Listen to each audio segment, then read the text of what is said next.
Muy buenas noches con todos. Quiero darles la cordial bienvenida a este webinar académico planificado para el día de hoy.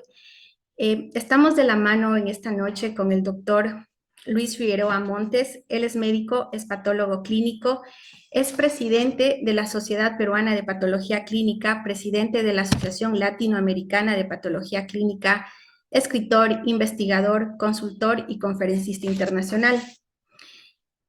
El tema del webinar que vamos a tratar en esta noche es ¿cuál es el rol de la medicina de laboratorio en el diagnóstico de enfermedades cardiovasculares?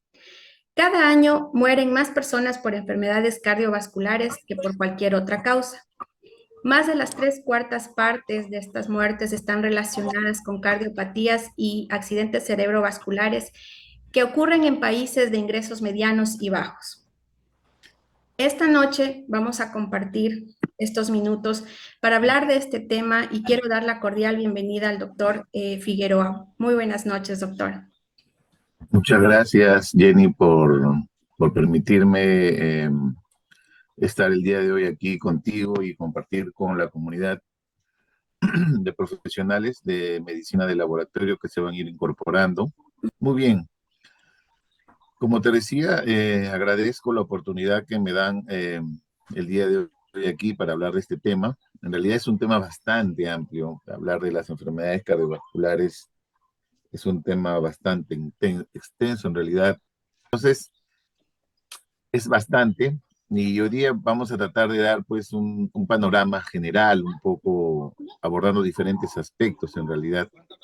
No pretendo abordar todos los campos relacionados a este tema, pero vamos a tratar de ir avanzando poco a poco y al final ya nos quedaremos para las preguntas ante las interrogantes. Entonces, empezamos. Sí, justamente, doctor, antes de empezar, sí nos gustaría, cualquier pregunta lo podemos ir colocando en el chat o usted prefiere que sea durante la intervención. Yo creo que no hay problema, la van colocando en el chat y lo vamos leyendo, vamos interactuando, no hay ningún problema. Mientras más dinámico, mejor, cosa que al final concluimos en el tiempo acordado. Perfecto, muchísimas gracias.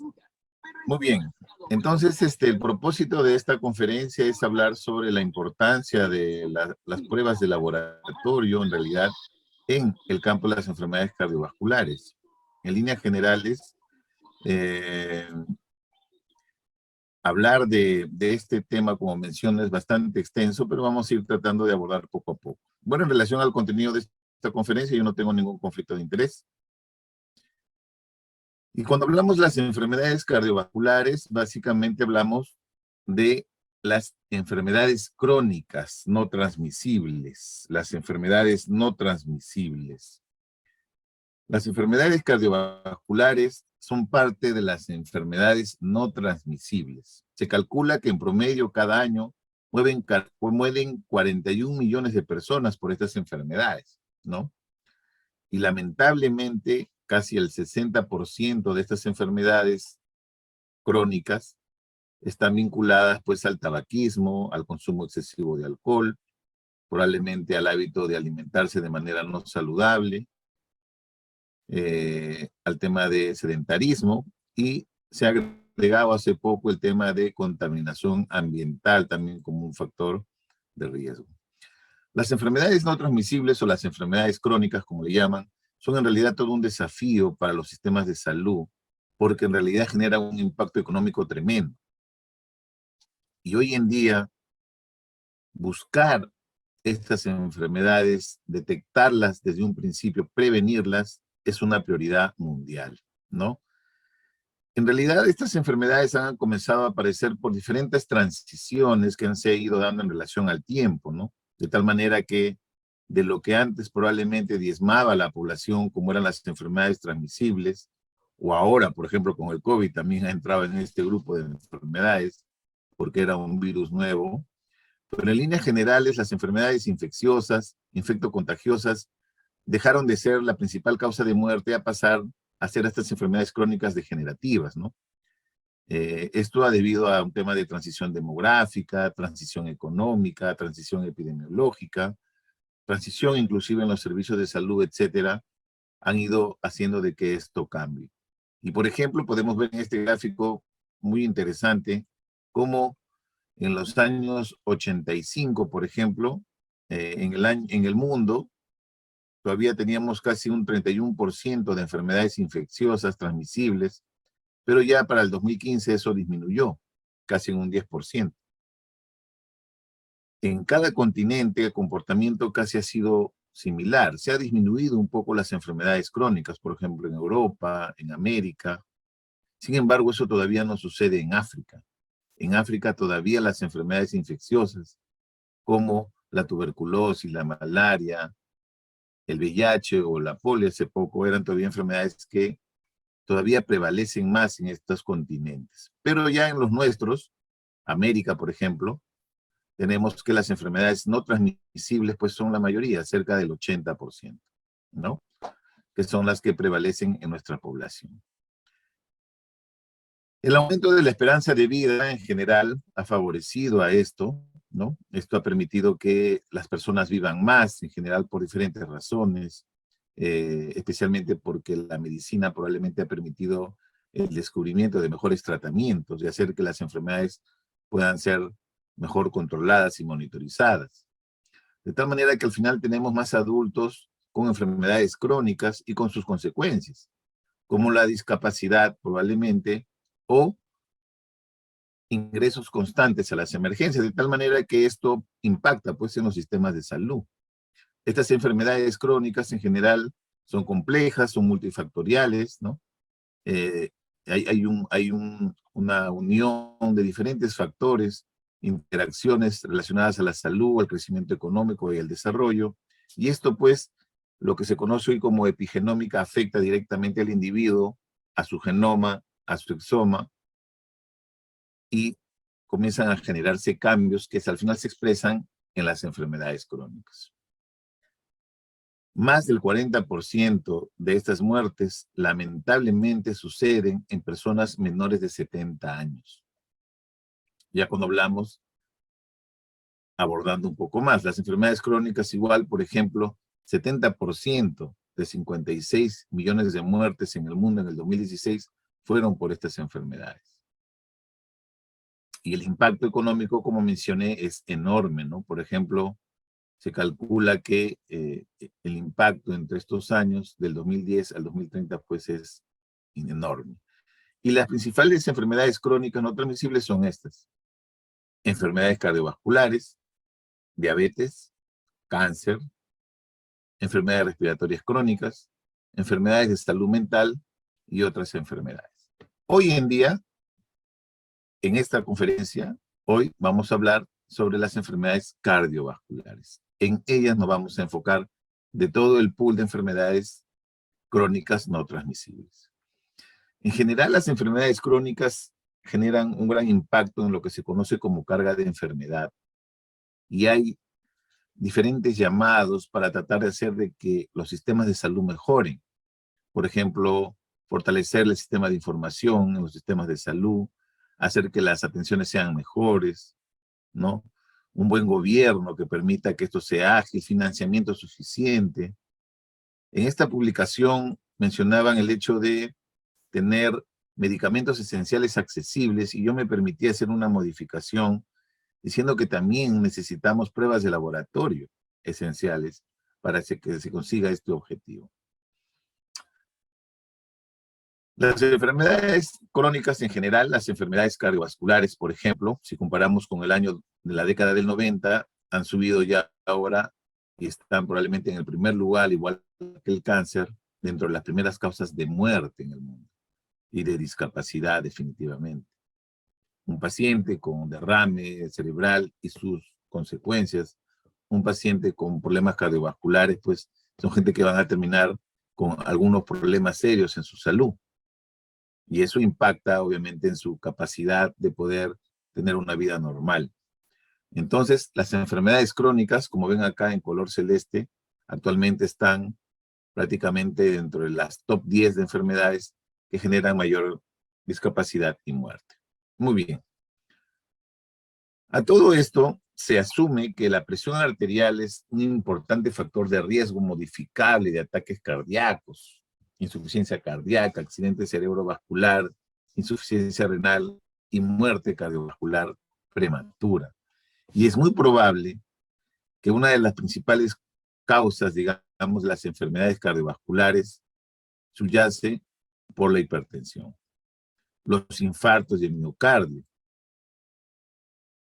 que se presentan en los pacientes, los derrames cerebrales que se presentan en los pacientes, pues impactan enormemente en su vida, de diferente forma, generando algún tipo de discapacidad. Un paciente, por ejemplo, con un derrame cerebral, pues tiene una recuperación lenta, dependiendo de la magnitud del derrame. Y es muy difícil a veces salir de estos cuadros, hay que tener mucha fortaleza, pero no todos tienen la suerte de repente tener una recuperación completa. Algunos probablemente tendrán alguna recuperación parcial y algunos van a tener que convivir con secuelas. Entonces, sobre estas enfermedades es la que vamos a hablar el día de hoy. Como mencioné, las enfermedades cardiovasculares son la principal causa de muerte en el mundo en la mayoría de países, ¿no? Y cada año mueren más personas y cada vez más jóvenes. 75% de las defunciones por enfermedades cardiovasculares se producen en países de bajos y medianos ingresos, como los nuestros. Existen un sinnúmero de enfermedades cardiovasculares, como ven aquí, arteriopatías, cardiopatía reumática, cardiopatía congénita, embolias, trombosis, pero destacan definitivamente las enfermedades cardiovasculares y los infartos al corazón.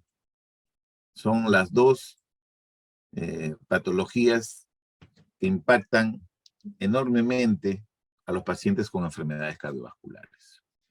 Como mencionamos, hay todo un concepto de paso a paso, cómo determinantes y condiciones sociales generan factores de riesgo y conducta, se altera, comienzan a generar cambios en la persona, en su comportamiento en relación a modificaciones en sus estilos de vida. Eso impacta metabólicamente, generando algunos cambios como ya hipertensión, obesidad, disglucemias o dislipidemias, y al final esto de una u otra forma terminará en un infarto, en un derrame cerebral, en un problema renal, en un problema cardíaco de repente. Estos son los pasos. Y muchos de ellos, como pueden ver hasta acá, son modificables. Por eso es que se menciona que todas estas enfermedades pues son prevenibles. También podemos diagnosticarlas de repente de manera oportuna y es donde vamos a ahondar el día de hoy en esta conferencia. Encontré un poco cuáles eran aquellos países que tenían las tasas más altas de muerte por enfermedad cardiovascular, ¿no? Y derrame e hipertensión por cada 100.000 hombres y mujeres entre 35 a 74 años. Y aquí están los pacientes, los países. Los conocidos de nuestra zona: Cuba, Brasil, Argentina, México, Estados Unidos. En mujeres, Cuba, Brasil, Argentina, México. Otro dato interesante que me llamó mucho la atención es que uno de cada 6 mujeres y uno de cada 6 hombres y uno de cada 7 mujeres, por ejemplo, en los Estados Unidos, son fumadores actuales, basados en estadísticas del año 2016, es decir, consumen tabaco. Casi el 46% de los adultos son hipertensos. En fin, son datos importantes que deberíamos conocer cómo son esas tasas en nuestros países para tener una idea de la dimensión y el impacto de estas enfermedades. Muy bien. Vamos entrando ya en lo que nos va gustando a nosotros, que es el tema de los marcadores o de los biomarcadores, por decirlo así. Este es un gráfico muy interesante, a mí me encanta, es de la Escuela Británica. Los invito a que entren a esta revista, a esta página, es muy buena. Hay muchas capacitaciones gratuitas, accesibles, ¿no? Es inglés, lo ponen traductor, si no dominan el idioma no hay problema. Pero quiero que se enfoquen en esta imagen. Ven que acá hay una raya roja y diferencia dos campos de manera bien explícita. Lo del lado izquierdo lo definen claramente como bueno y lo que está a la derecha lo define claramente como malo. Y abajo, el bueno se resume en HDL y el malo se resume en no HDL. Es decir, cualquier resta que le hagamos al colesterol, quitándole el colesterol HDL, es un colesterol malo.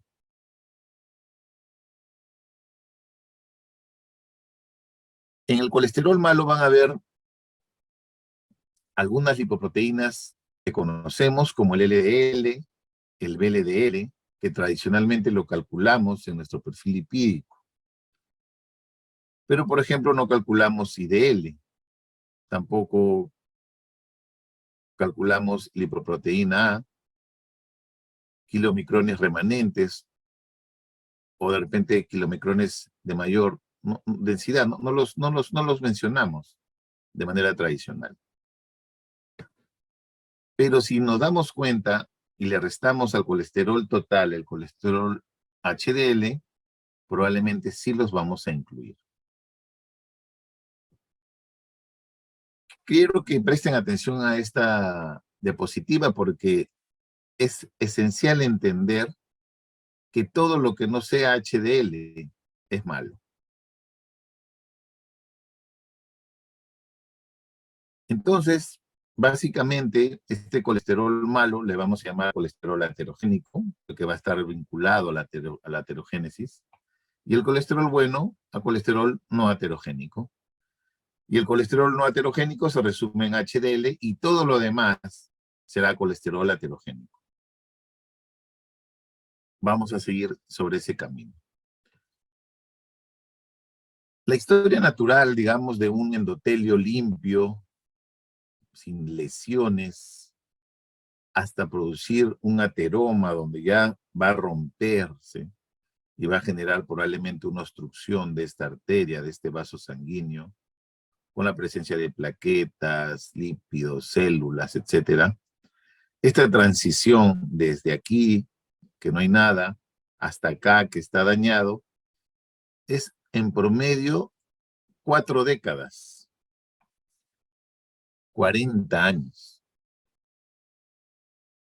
Pero no todos los pacientes van a tener probablemente esa temporalidad. Generalmente las enfermedades cardiovasculares comienzan a debutar a partir de los 60 años, en pacientes obviamente con factores de riesgo, pero también aparecen en gente muy joven, probablemente por factores genéticos o epigenéticos. Aquí, por ejemplo, pueden ver el lado derecho una placa madura, ya como mira este vaso sanguíneo, como ya tiene una obstrucción importante, ¿no? O como este, por ejemplo, ha entrado por debajo, ¿no?, de la íntima de esta arteria y ha remodelado completamente este vaso. Pero sea uno, sea el otro, cuando esto se rompe, cuando esto se fractura y se libera todo el contenido de esta placa ateromatosa, es cuando pasa el derrame o el infarto, ¿no? Aunque no lo crean, hay muchos estudios que comienzan a abordar este tema y se dan cuenta de que esto ya empieza desde la infancia, ¿no? Desde una infancia que ya tiene, en definitiva, un riesgo. Hoy en día, por ejemplo, con la pandemia, el sobrepeso y la obesidad infantil se han incrementado. Y ya desde pequeño pues, comienzan a generar esta aterosclerosis, ¿no? Una aterosclerosis que ya comienza a generar pues un grosor probablemente a nivel de algunos vasos sanguíneos, como su arteria carótida. Ya se comienzan a generar alteraciones a nivel del endotelio, por dislipidemias, endurecimiento arterial, la generación de algunos productos que son tóxicos, que van a favorecer la hipertensión o la alteración metabólica a través de la glucosa, inflamación. En fin, todos estos temas de estrés oxidativo, disfunción endotelial, ya se van presentando en los pacientes desde esta edad. Y lo que nosotros tradicionalmente vemos de enfermedades que son muy endolesivas, que dañan mucho el endotelio y que favorecen, en definitiva, a la aterosclerosis por diferentes razones, son la hipertensión, el tabaquismo, la diabetes, la obesidad y el factor genético. En todos estos casos, la evolución hacia una aterosclerosis que debute probablemente a una edad mucho más joven se va a dar porque todos ellos producen un daño endotelial y una alteración de las del LDL específicamente y del endotelio. El tema de la aterosclerosis no es un tema reciente, esto inclusive ha sido descubierto cuando han desembalsamado a una momia, hace muchos años atrás, la momia del faraón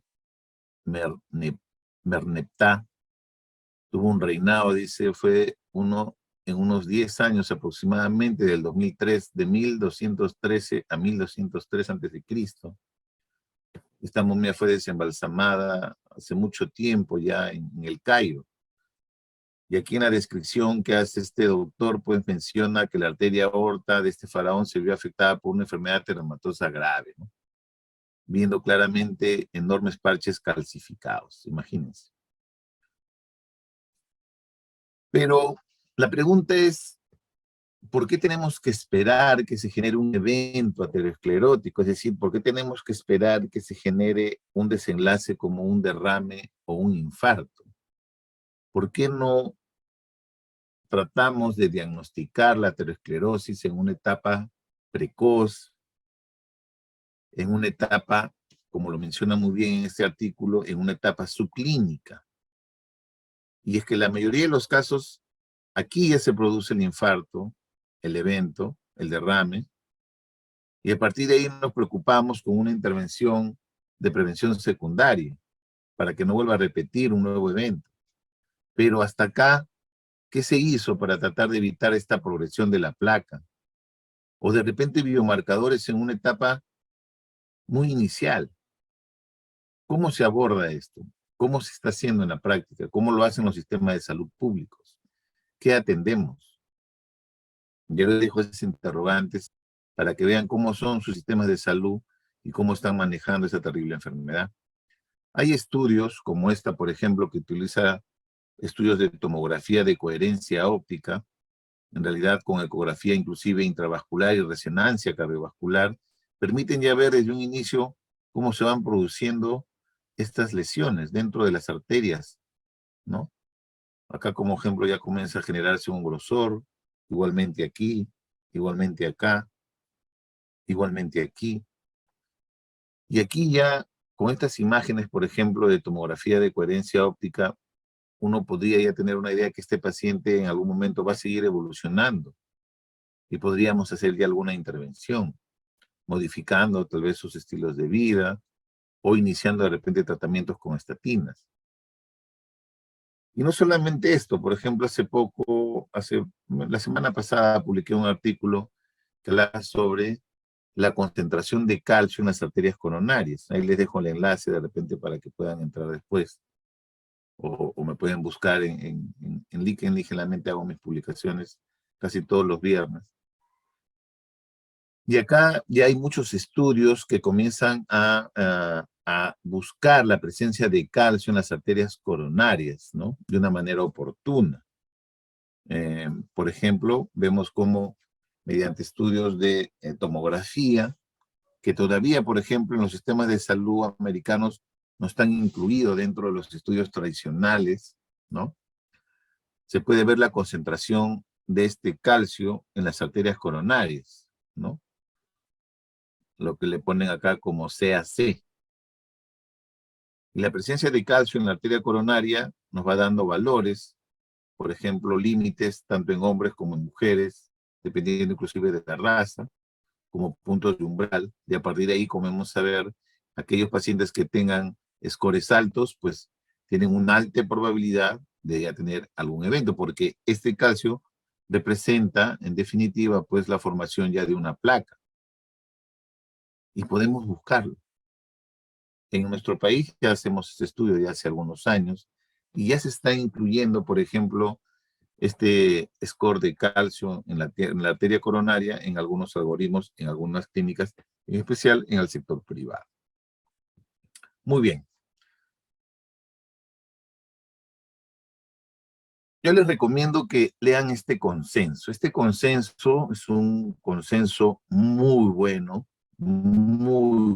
hecho por la Federación Europea de Química Clínica y Medicina en Laboratorio ya hace algunos años. Es un consenso muy bueno, hay muchos profesionales de mucho prestigio.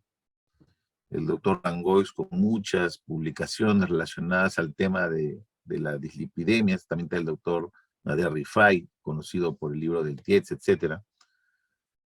Léanlo. Definitivamente, si leen completamente este consenso, son cerca de 30 páginas, van a aprender muchísimo y entender un poco más al respecto. Esto ha sido elaborado también de la mano por la Sociedad Europea de Aterosclerosis.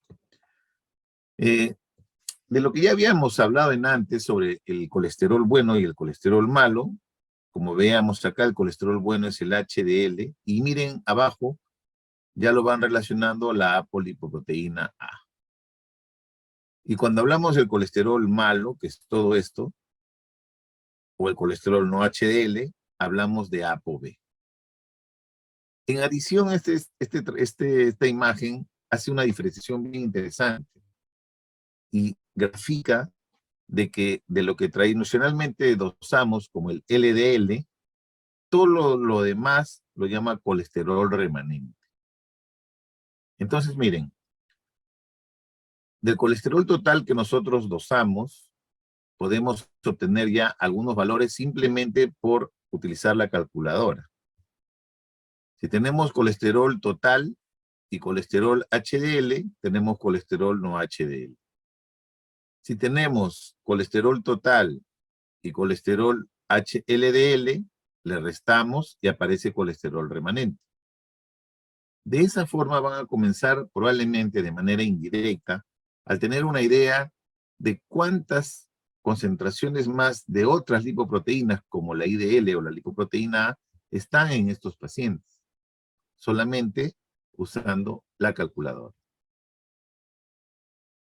La ApoB sí tiene que ser dosado, hay métodos para dosar, no se puede calcular, y la lipoproteína A también necesitan métodos para calcular. Pero vamos a ver que eso no necesariamente se le hace a todos los pacientes. Pero vamos a tratar de entender este cuadro.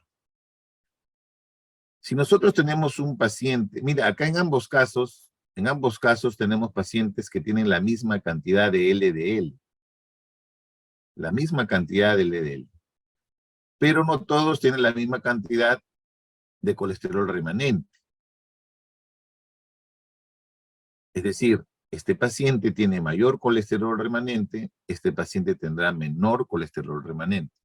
Ahora, el LDL en ambos casos es la misma cantidad, pero miren una característica. Este paciente tiene moléculas de LDL grandes. Este paciente, en este caso hay dos pacientes, uno que tiene LDL de tamaño mediano y hay uno que tiene LDL de tamaño más pequeñito. Y otro detalle, las apolipoproteínas, como la ApoB o la ApoA, se unen individualmente a cada lipoproteína. Es individual. Es decir, una ApoB se una a una LDL. Por ejemplo, una ApoB se une a una LDL. Una ApoB se une a una LDL. Las lipoproteínas más pequeñitas, como estas, lamentablemente las lipoproteínas, colesterol LDL, perdón, tiene diferentes tamaños, lamentablemente. Y es más fácil que se meta a un endotelio dañado una LDL pequeñita que una LDL más grande. Es simplemente por el tamaño del daño que puede haber en el endotelio. Es más probable que una molécula de LDL más pequeña entre al endotelio que una molécula LDL más grande. ¿Y en qué casos se ven LDL pequeñitas? En los casos que vimos de aquellas condiciones que producen mayor riesgo de aterosclerosis, diabetes, hipertensión, tabaquismo, síndrome metabólico, etc. Lamentablemente en estos pacientes las LDL se oxidan, se hacen más pequeñas y encima su vida media se prolonga, de tal manera que le tenemos más tiempo dentro de la sangre con más posibilidad de unirse.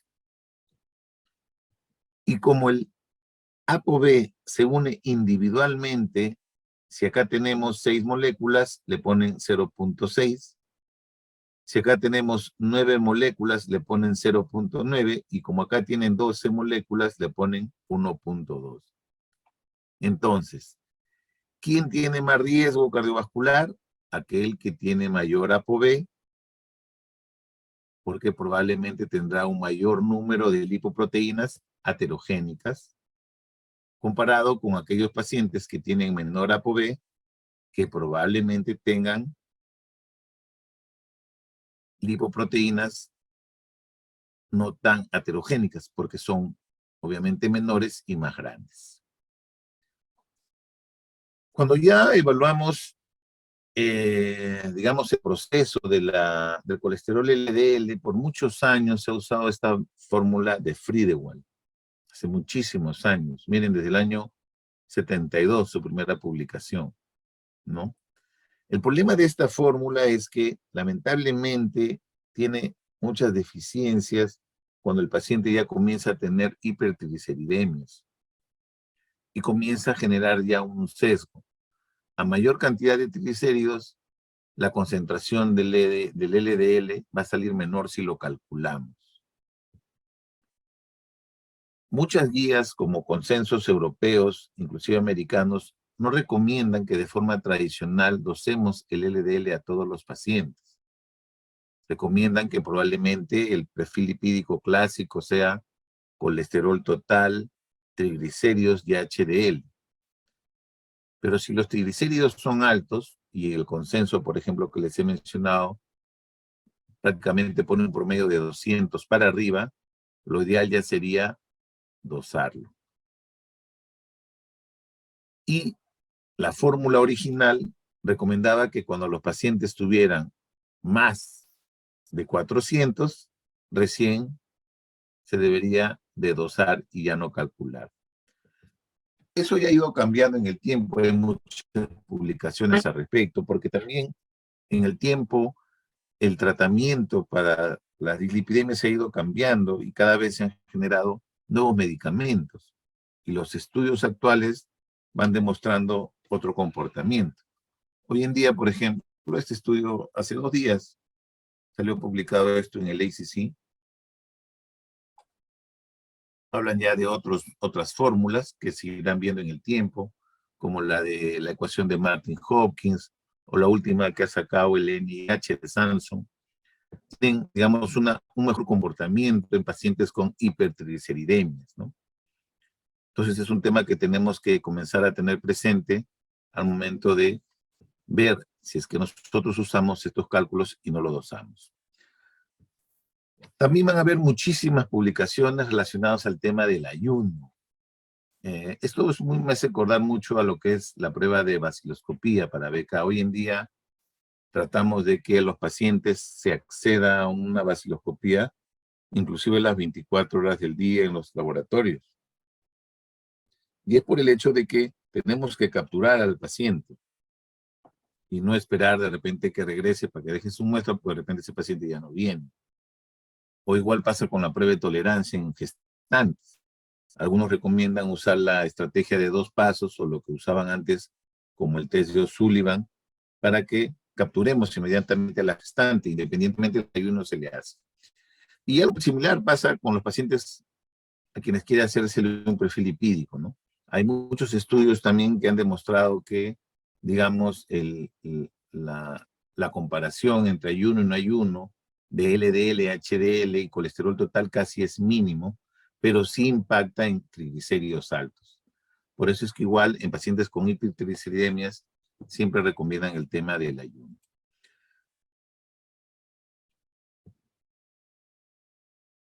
Un problema importante que tienen los ensayos, digamos, de HDL y DLL está asociado a su trazabilidad, a temas de conmutabilidad. Son temas estrictamente analíticos que están muy relacionados a su procedimiento y a su estándar, a su calibrador, al procedimiento de medida, al material de medida que se utiliza. Y eso genera pues un impacto importante al momento de hacer el dosaje, ¿no?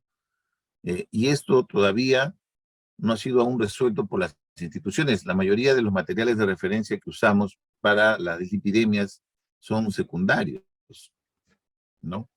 Es decir, no son materiales de referencia primarios.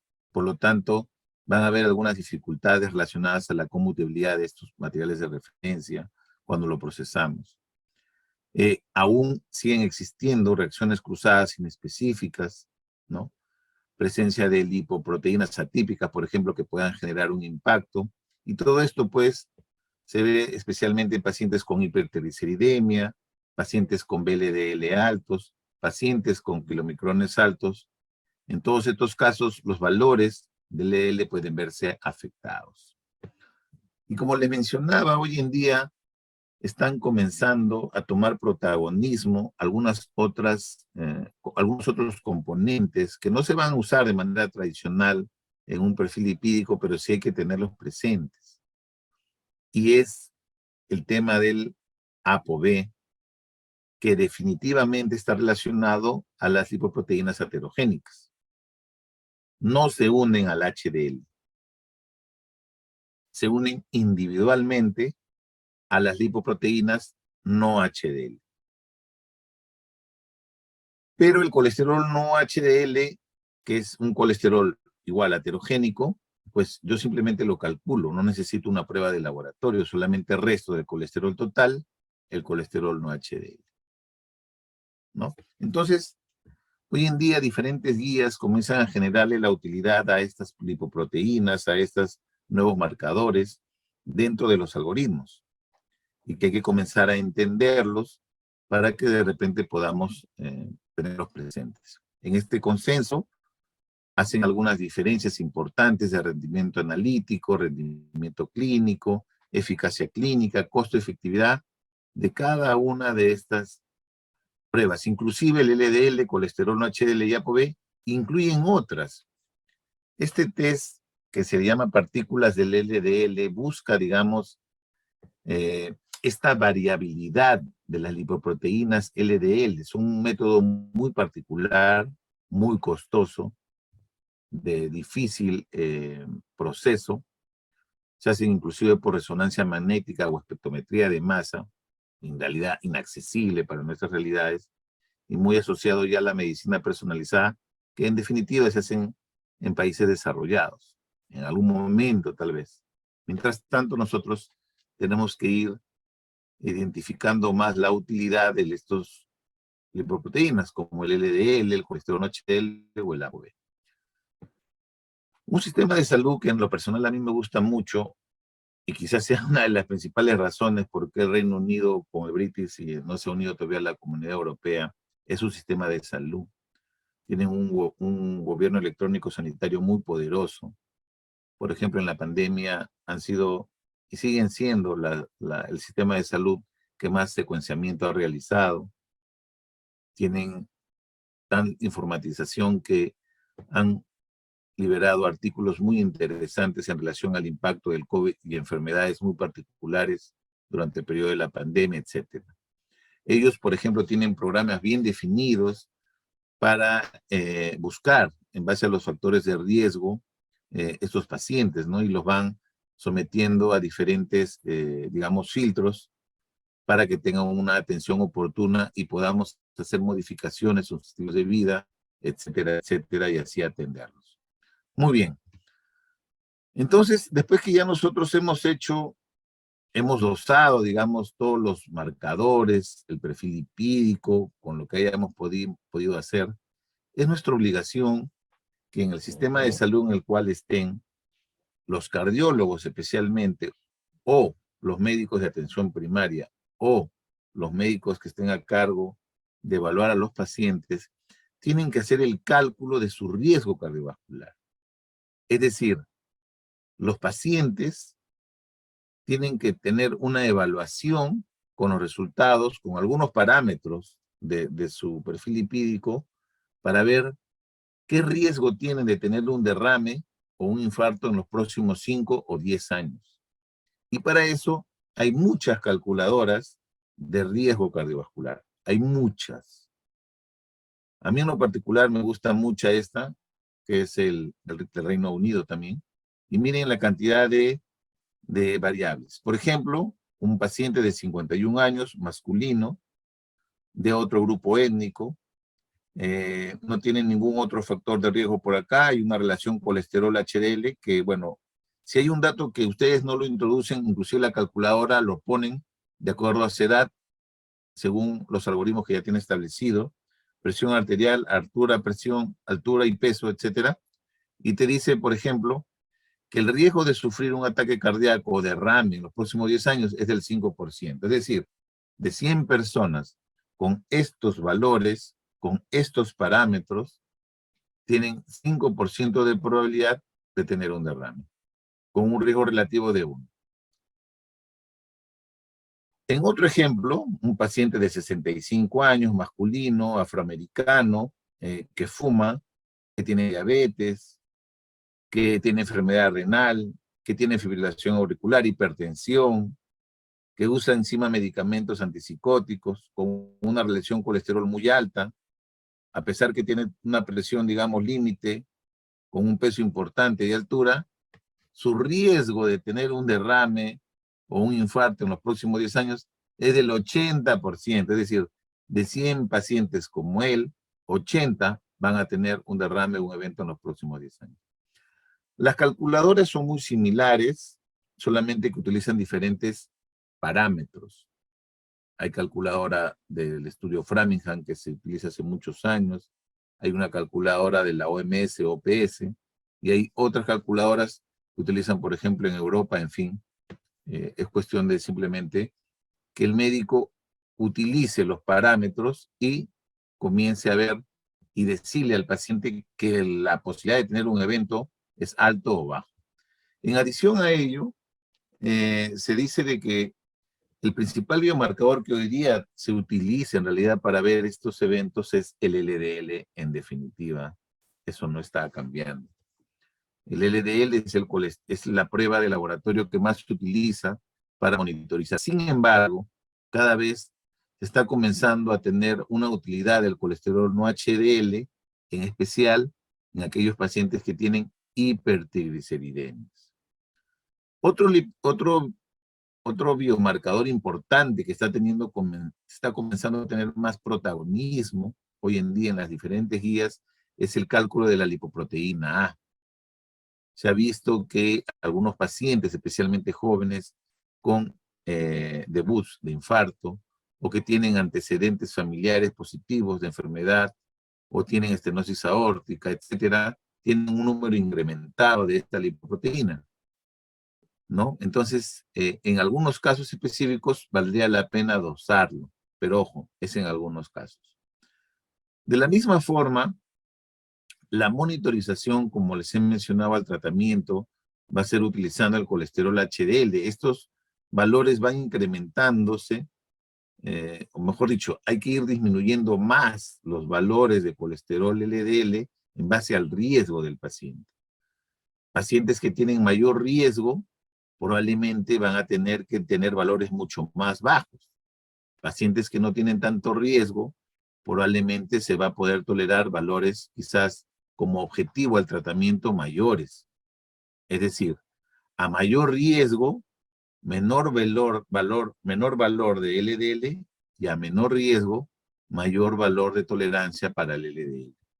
Y la mayoría de las guías van cambiando. Por ejemplo, esta es una de 2016 al 2019 ha hecho algunas variaciones en relación a temas relacionados a la estimación del riesgo. Por ejemplo, acá ya recomienda que en algunos pacientes que tienen un riesgo hay que hacerles el ApoB, especialmente personas que tienen hipertrigliceridemia, diabetes, obesidad, síndrome metabólico, o el LDL de repente está muy bajo, ¿no?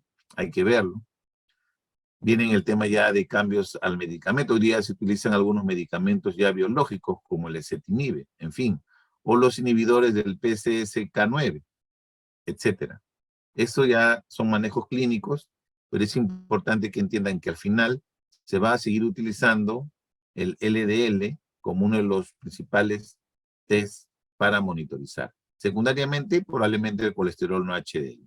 Y bueno, vienen una serie de recomendaciones y cómo hay que utilizarlo en base al riesgo del paciente, los valores que tenemos que tener. Por ejemplo, para una prevención secundaria, por ejemplo, un paciente que ya tuvo un evento, es decir, ya tuvo un derrame o un infarto, debemos de tener, por ejemplo, una reducción por lo menos del 55 miligramos por decilitro del LDL, o más del 50% de su línea de base con la que empezó el tratamiento.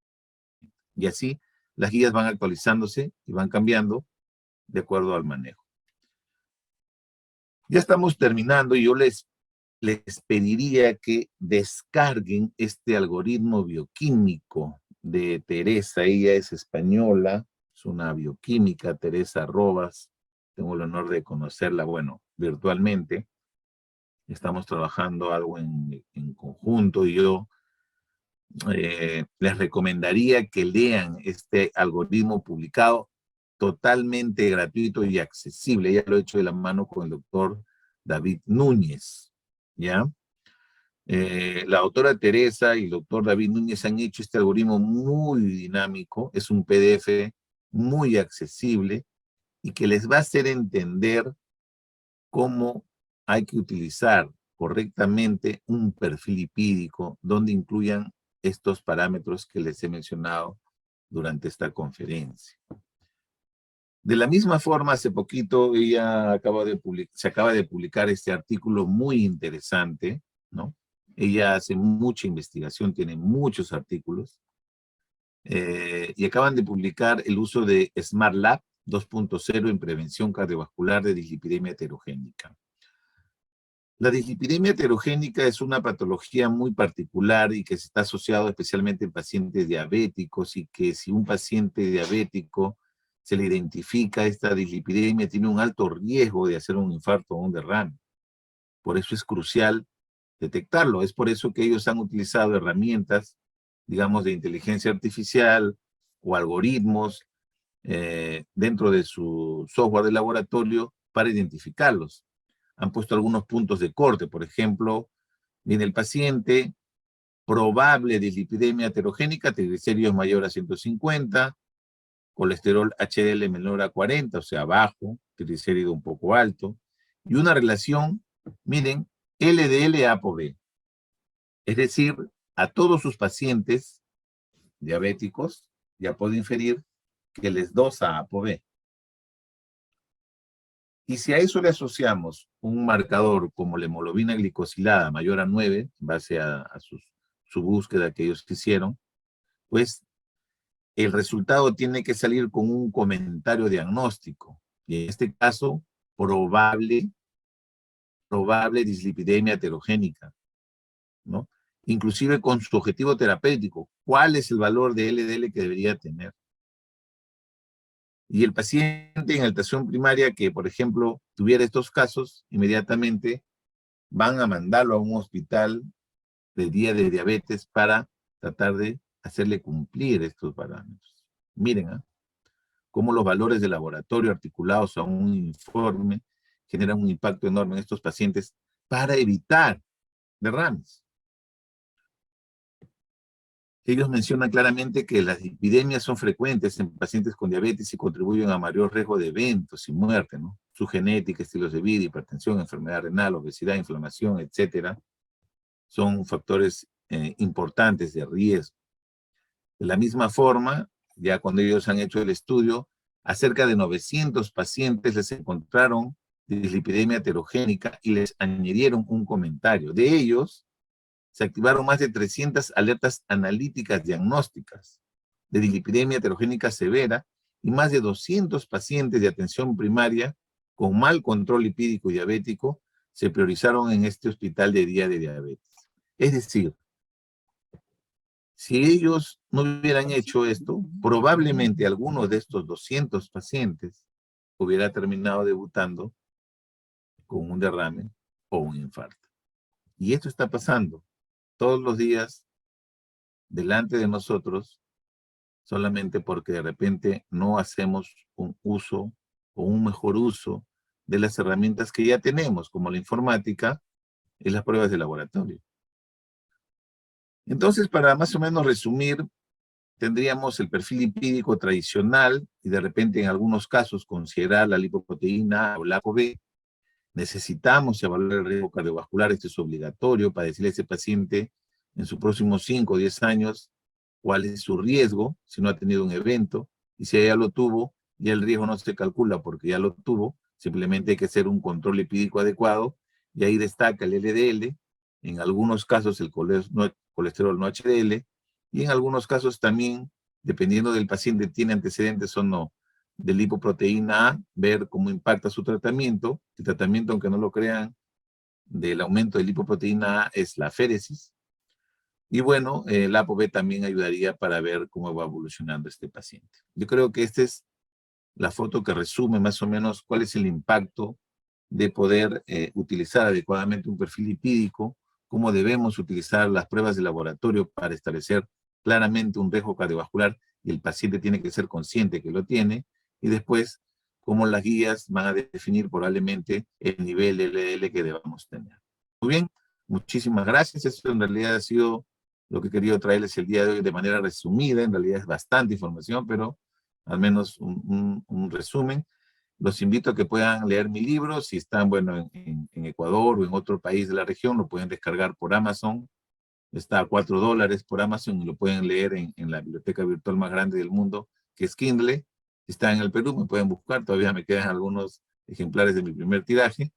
Y el primer trimestre del próximo año estoy sacando mi nuevo libro, que es Las enfermedades cardiovasculares en la medicina de laboratorio. Es decir, de todo lo que hemos hablado y mucho más va a estar en este libro, en el cual van a poder también disfrutar, digamos, del contenido de otra enfermedad crónica que abordaré en un libro. Y ya para completar la trilogía me quedaría solamente la enfermedad renal crónica en la medicina de laboratorio, que ya será motivo de mi próximo curso, inclusive, que voy a hacer en el mes de diciembre. Los invito a que se suscriban a mi canal en YouTube. Hoy día ya tengo 53 nuevos suscriptores en mi canal en YouTube. Ahí tienen más de 100 videos relacionados al laboratorio clínico. También pueden seguirme a nivel de Facebook. O también en Spotify tengo algunos episodios, más de 50 episodios que hablo de diferentes temas, no solamente de laboratorio, sino también temas relacionados a gestión, el laboratorio clínico, entre otros temas. ¿Listo? Muchísimas gracias por esta invitación, doctora Jenny, y quedo a las preguntas. Muchísimas gracias, doctor. Excelente ponencia. Le agradecemos realmente por su participación.